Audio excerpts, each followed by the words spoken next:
Alternate Fate Chronicles, Berserker 03.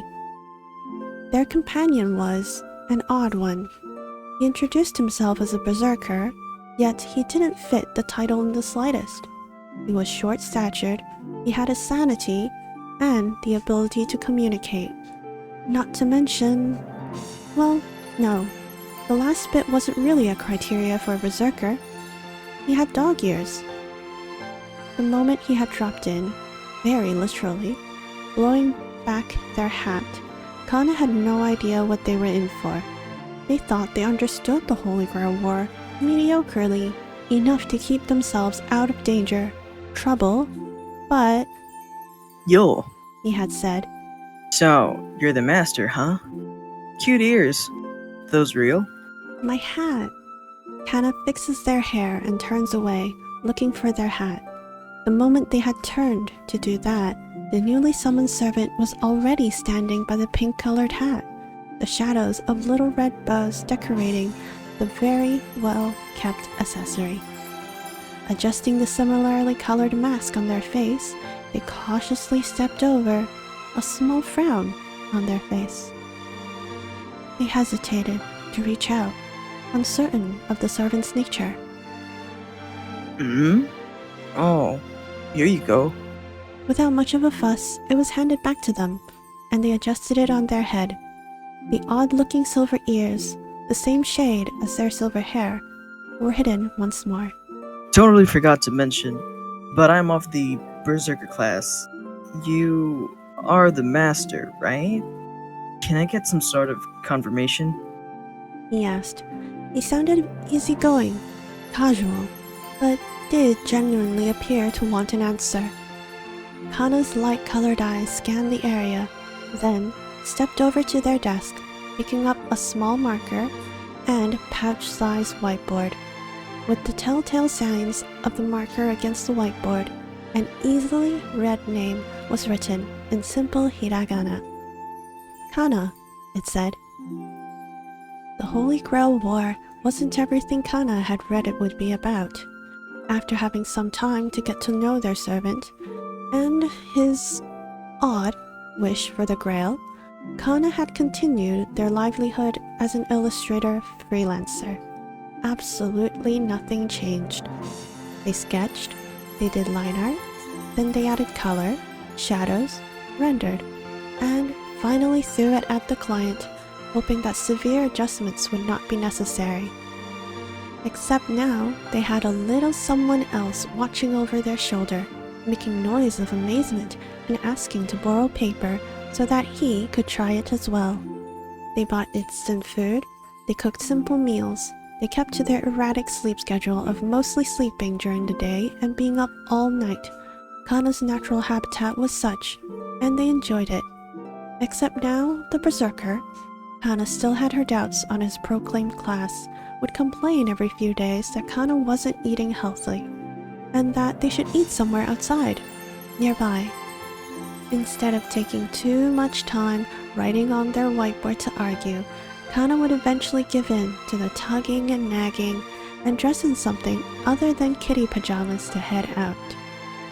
They tried to go out in their kitty pajamas once, only to have the Berserker drag them back inside the flat.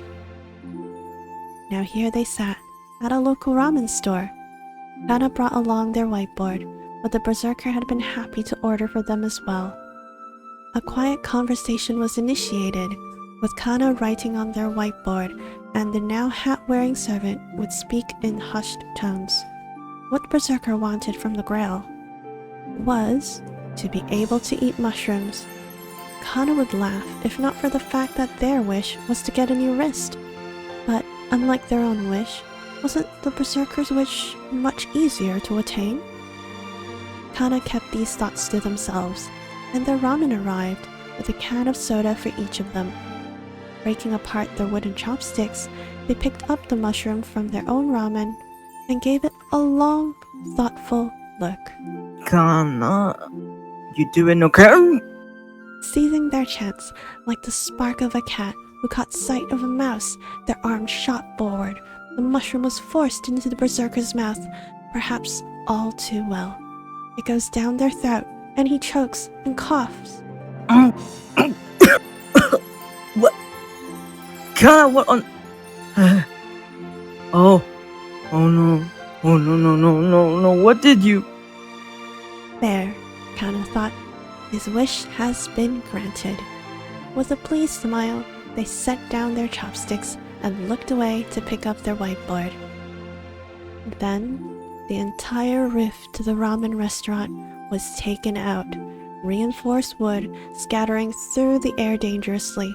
People ran out of the restaurant in fear, screaming. Only 2 people, no, 1 magus and 1 servant remained within the restaurant. Shit.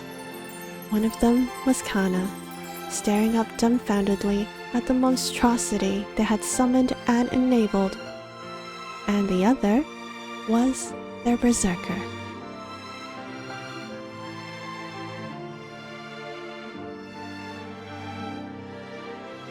To be continued. Next time. You, Orose-kun, don't you step out of that hall until you've handed in your homework. Hell no. He hadn't even done his homework. He wasn't about to get scolded for half an hour. The worst thing is, she won't even be angry at him. She'll just be disappointed. He wasn't putting up with that.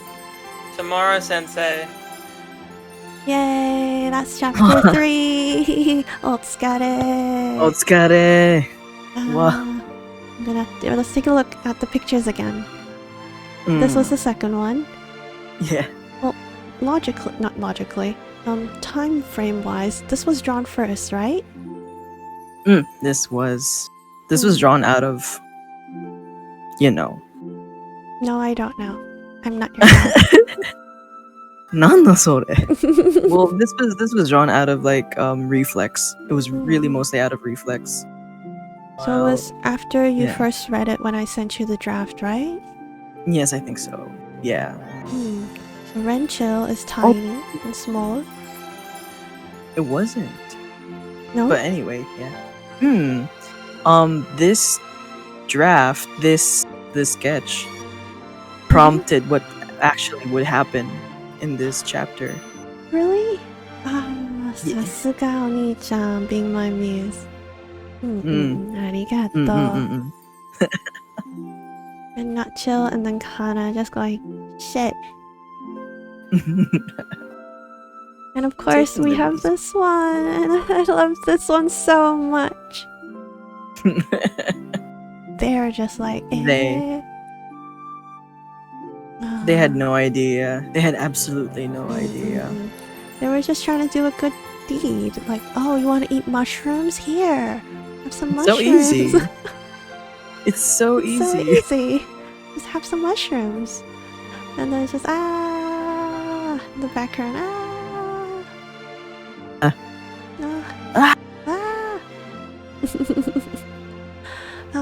I had a lot of fun writing this one. Mostly because I was trying to give the feeling of a very peaceful master and servant duo, and then just suddenly it just hits the fan super quickly. They were actually like pretty chill. Yeah, that kind of chaotic duo, like everything's fine and then suddenly just bam, it's not fine. No, it's not. And like you think it's so simple, everything is just simple, but actually it's not. It's not really. I think I had like some trouble with this chapter, even though it was one of my favorites. And again, I like all of the chapters are my favorite. I did well writing everything, so. Arigato. The trouble I had was pronouns. I don't think I've ever written a gender-neutral pronoun, gender-neutral character. So just focusing and remembering they and the corresponding possessive adjectives and stuff. That part. I remember like making sure you would look through it for me. I didn't write anything wrong. Hi. So, what about you? When I sent this to you, what were your thoughts?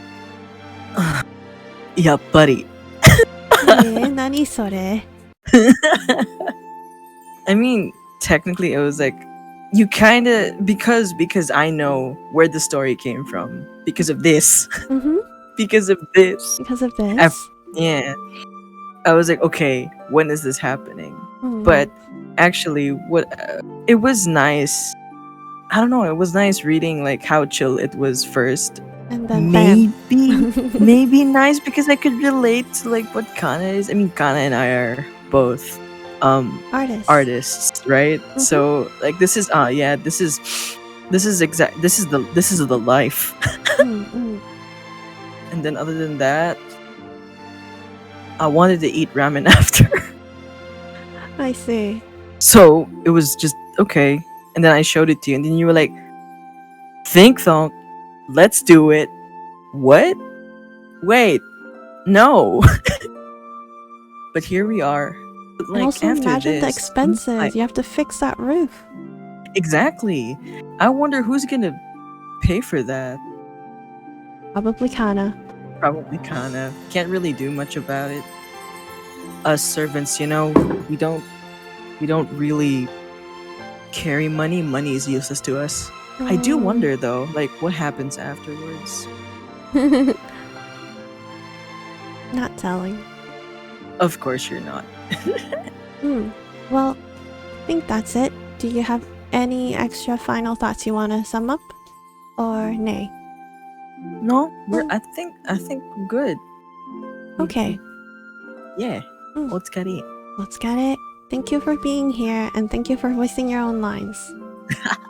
Thank you for having me. Yeah. Alright, with that, I hope to see everyone next time for the next chapter.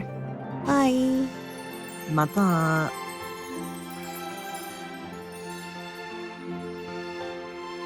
Totally forgot to mention, but I'm on the Berserker class. You are the master, right? Can I get some sort of confirmation? You're not on the Berserker class. What? I can't see. Shit, totally forgot to mention. Of!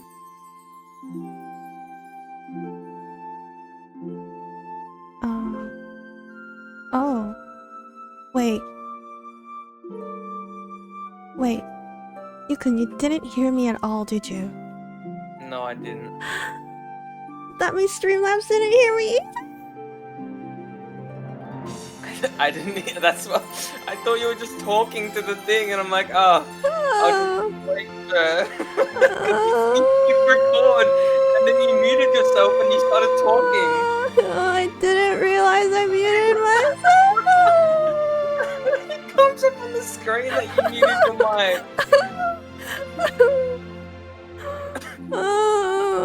I was like saying the line, and then I was like, pause. I'm like, Yukun, it's your line.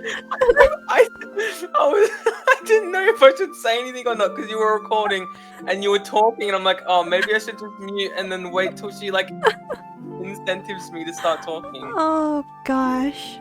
All right, no, that was my bad. Oh gosh. Okay, once again from the top. Next. Thank you, Yukun.